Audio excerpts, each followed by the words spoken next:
The clean room plays a vital role in giving a clean environment to the products which are being manufactured. When it comes to basically clean rooms, it is, there are multiple aspects which are at play. Coming to the very first question, right? High precision manufacturing today, whether pharmaceutical, semiconductor, or any other industry, fundamentally depends on contamination control. Of course, from your perspective, how has that role of clean rooms evolved from being a compliance requirement specifically become as a strategic manufacturing measure? Yes, very good question, Sujit. What happens is, if we see in 70s and 80s, earlier clean rooms were looked from a perspective of just regulatory compliance.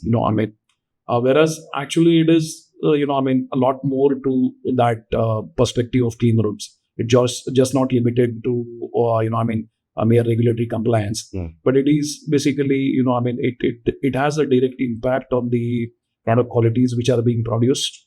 The clean room plays a vital role in giving a clean environment to the products which are being manufactured. When it comes to basically clean rooms, it is, there are multiple aspects which are at play.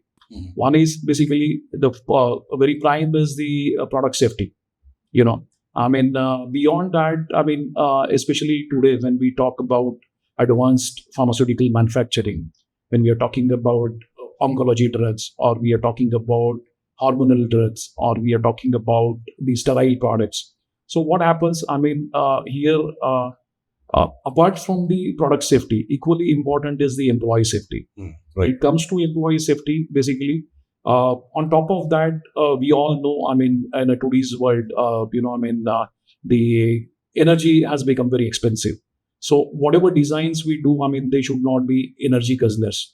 So the sustainability, the energy efficiency, these factors are also at play. And, in today's era, when we are talking about artificial intelligence, so there are multiple data points which are at use. So while we are designing the clean rooms, or we are basically, adapting to clean room designs. So apart from just regulatory compliance, all these factors comes to play. So product safety, employee safety, optimized safety designs, the energy efficiency, the sustainability, all these factors are at play.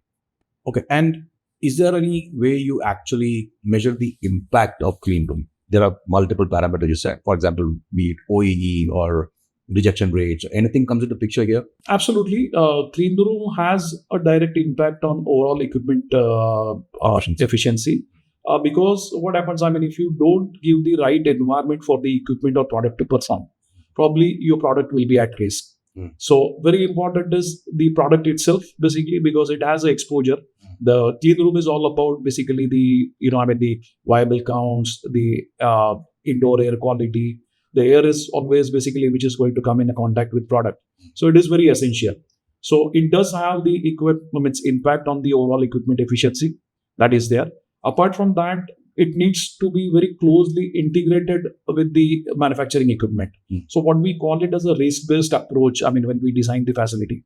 So it has to be well integrated with the equipment application. We don't have to be really more Christians than Pope.